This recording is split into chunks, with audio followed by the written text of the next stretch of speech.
Today, lorry driving means computers, screens, sat-nav and a camera watching every mile.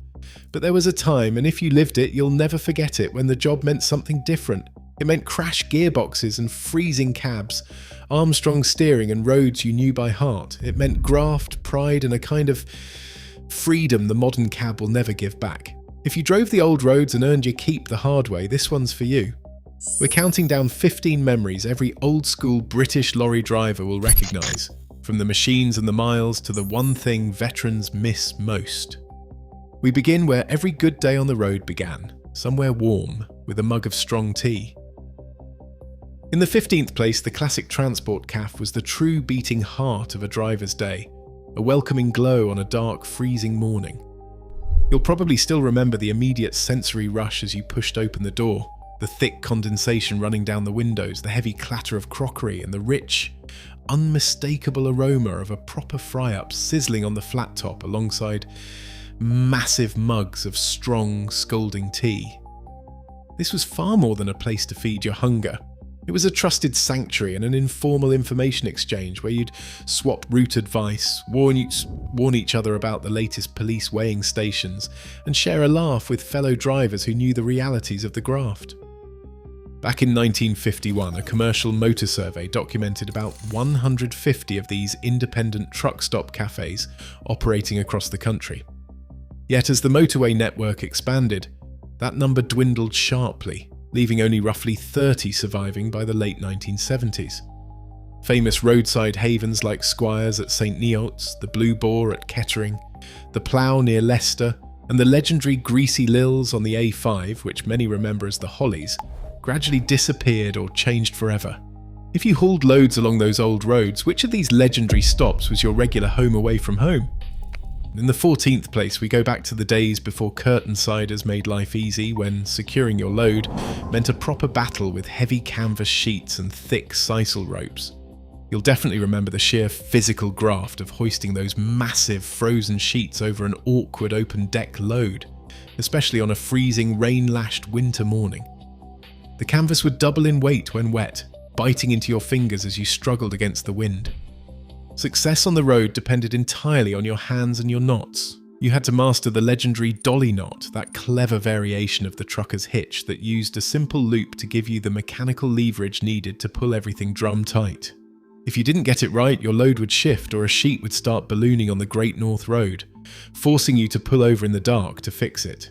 It was a skill passed down from old hands to young apprentices through demonstration and hard-won experience. Every driver carried the physical marks of the trade: skin knuckles, raw rope burns, and shoulders that ached for days. Do you still remember the satisfaction of stepping back from a perfectly sheeted wagon, knowing that no matter the weather, that load wasn't going anywhere? 13th on our list is the legendary crash gearbox, a test of pure skill that separated the true drivers from the steering wheel attendants. On those classic non-synchromesh transmissions, changing gear was a genuine, high-stakes art form. You couldn't just throw the gear stick. You had to master the precise, rhythmic dance of double-declutching. It meant pressing the clutch down, shifting to neutral, releasing the clutch to match engine speed, blipping the throttle, and then dipping the clutch again to engage the next gear.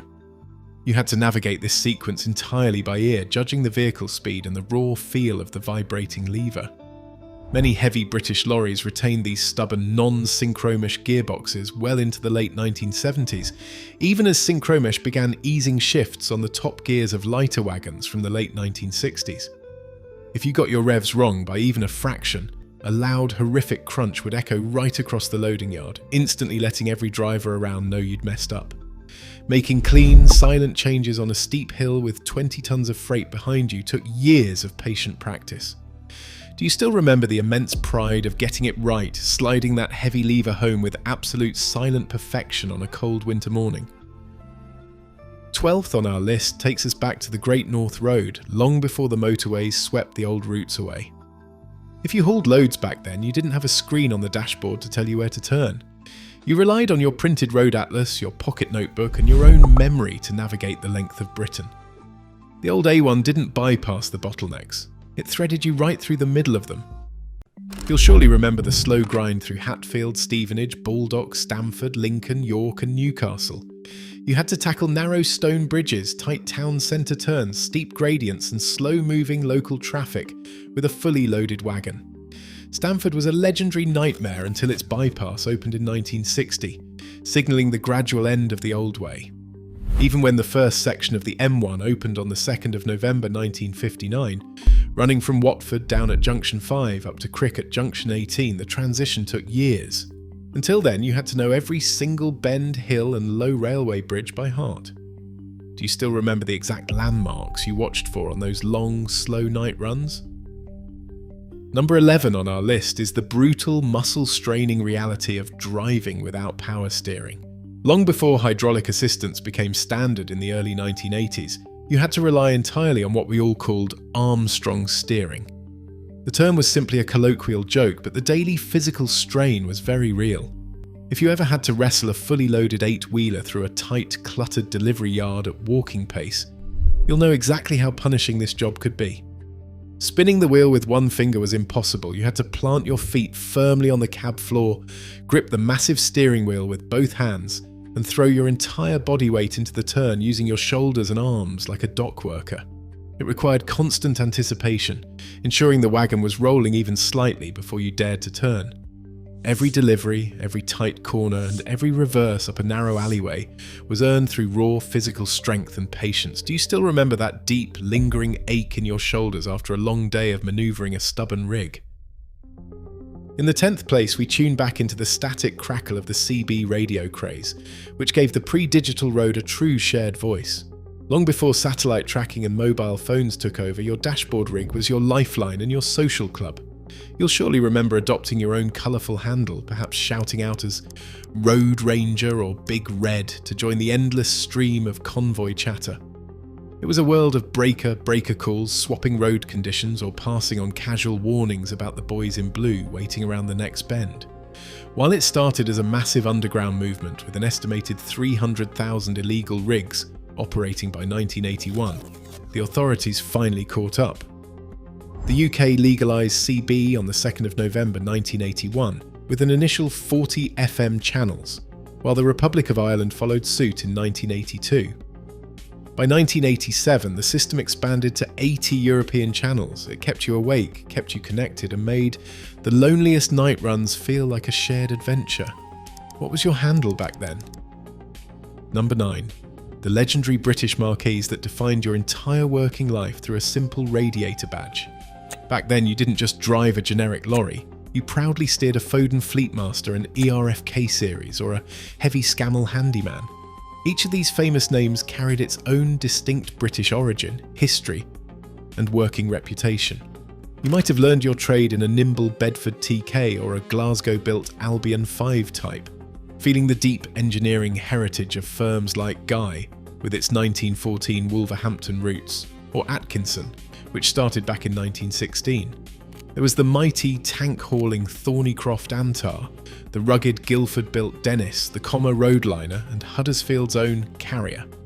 Edwin Richard Foden broke away in 1933 to build ERF, while the giant Leyland Company eventually consolidated so many of these proud builders before the names vanished from our roads for good. They represent a lost era of true mechanical identity, long before corporate mergers made every modern cab look identical. Which of these classic wagons was your absolute favourite to work in? Number 8 on our list, the legendary Gardner engine, a name that became absolute shorthand for steady, fuel-sipping diesel reliability. If you drove back then, you knew the unmistakable sound of this mechanical workhorse. The classic 6LW, an 8.4 litre unit, was widely associated with about 150 brake horsepower, while the larger 10.5 litre 6 Old Sex arrived in 1958 to tackle heavier hauls. What made these engines famous was their incredible fuel economy, often returning a specific consumption figure of around 210 grams per kilowatt hour. Mechanics and drivers loved them because they offered immense low-speed pulling power and a remarkably long service life between overhauls. Though production ended in the early 1990s, raising worries about finding spare parts today, the Gardner remains a symbol of pure durability. Drivers affectionately called them unbreakable, perhaps a bit of road folklore, but earned through millions of miles of honest, heavy graft. It was slow and steady, but it guaranteed a proper day's work every single day. Do you still miss that throaty, rhythmic Gardner rattle? In the 7th place, we remember the bitter reality of cabs that were cold as ice. During those freezing winter night runs, long before modern climate control and proper insulation, the cab was often just a metal box on wheels that let every draft right in. If you drove back then, you'll surely recall the routine of a freezing cold start, your engine coughing out thick clouds of heavy, grey smoke, requiring a good 20 minutes of idling before you could even think about pulling away. And even then, those early heaters were notoriously weak, meaning you'd be several miles down the road, shivering in stiff, heavy clothing before any real warmth reached your frozen fingers. Wind and engine noise whistled through the gaps in the doors and windows, and your only dependable shield against the chill was a trusty thermos flask of strong, scalding tea. It was a test of pure physical endurance, steering a rough, honest wagon where comfort was a luxury you could only dream of. Do you still remember wrapping your hands around that hot mug, waiting for the cab to slowly thaw out? Number 6. The paper log sheet, a simple dog-eared book of carbonless duplicate pages that put the sole responsibility of your working day entirely in your own hands. Long before European regulations made the mechanical tachograph compulsory on the 1st of January 1986, there were no computer screens watching your every move. Instead, you accounted for your shift by filling out departure, arrival, loading and driving hours by hand at the end of a long, exhausting run. It was a trust-based system that required a sharp pencil and, as many of you will surely chuckle to remember, a fair bit of creative accounting to keep the freight moving under intense pressure. While pushing past safe, lawful hours was never safe, the reality of the era was a constant battle between the clock, the road, and the boss's demands. Your logbook was a highly personal document kept in the cab pocket, holding the true record of your graft. Do you still remember sitting in a dim cab, writing down your day's hours and carefully folding that yellow duplicate slip? In the 5th place, we recall the times you had to roll up your sleeves and do your own roadside repairs. Long before recovery fleets were a phone call away, a breakdown on a freezing hard shoulder meant pulling out your own heavy metal toolbox. If the engine coughed and died on a dark night, there was no diagnostic laptop to save you. You relied on your own ears, eyes and hands to locate the trouble. Drivers back then had to be decent bush mechanics capable of replacing a snapped fan belt, patching up a leaking hose, or tightening a loose connection with basic tools in the howling wind. While some serious mechanical failures still left you stranded, many common faults were simple enough to fix yourself if you had the know-how. It was cold, dirty and thoroughly miserable work, often done by the dim light of a torch held between your teeth. But getting that heavy diesel engine running again and continuing your run brought a deep sense of pride. Do you still keep that old trusted toolkit in your garage today? In the 4th place, we recall the digs and those long, grueling weeks away, a stark reminder of the personal cost of keeping Britain's freight moving. Long before modern sleeper cabs, a long-haul run meant being away all week, returning home only for a brief weekend. You'll surely remember the cold nights spent curling up on a wooden board in the cab, or tracking down cheap, welcoming roadside digs. If you were lucky, you had a regular route with a trusted landlady who looked after you, serving up massive, hot, home-cooked meals and keeping a basic room warm. These lodging houses created a genuine community, where drivers gathered around shared tables to swap road stories before sleep. With highly variable start times and unpredictable hours, your family back home had to adapt to a life of constant waiting. It was a heavy sacrifice, living out of a sports bag for days on end, but it forged an unspoken bond among the men who kept the country running. Do you still remember the landladies who looked after you on those long winter nights? Coming to the top 3 on our list, loading by hand represents the absolute pinnacle of the physical graft that defined the old school era. Long before pallets and containerisation swept through British docks and factories, your driving shift often began only after a brutal, hours-long session of manual labour. You see, a forklift wasn't waiting at every delivery gate or factory yard. If you wanted to get moving, you had to load it yourself. Drivers of the era had to be fit as a butcher's dog just to survive the daily grind. You'll surely remember the exhausting routine of hand-balling endless rows of heavy cargo, heaving rough bricks, wooden boxes and rough jute sacks of coal dusty cement or fresh farm produce. There are legendary accounts from the yards of drivers handballing an entire 22-ton 8-wheeler on their own before they even turned the ignition key. While mechanical loaders and early forklifts did exist, they were far from universal, leaving the heavy lifting to honest muscle power. It was back-breaking work that left a lasting toll of stiff, persistent aches in your shoulders, knees and hands. Yet there was an unspoken pride in looking back at a perfectly stacked flatbed built entirely with your own sweat. Do you still feel that old strain in your joints on a cold morning, and do you remember the sheer satisfaction of throwing the ropes over a load you built yourself? In second place, we recall the absolute freedom of the open road, a feeling that defined the very identity of the old-school driver.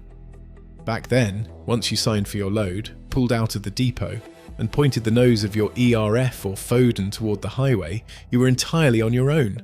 There were no satellite tracking systems on the dashboard, no mobile phones ringing every 20 minutes, and nobody breathing down your neck from a distant office. You carried your route knowledge in your head, relying completely on your own judgment, patience, and mechanical skill to get the job done.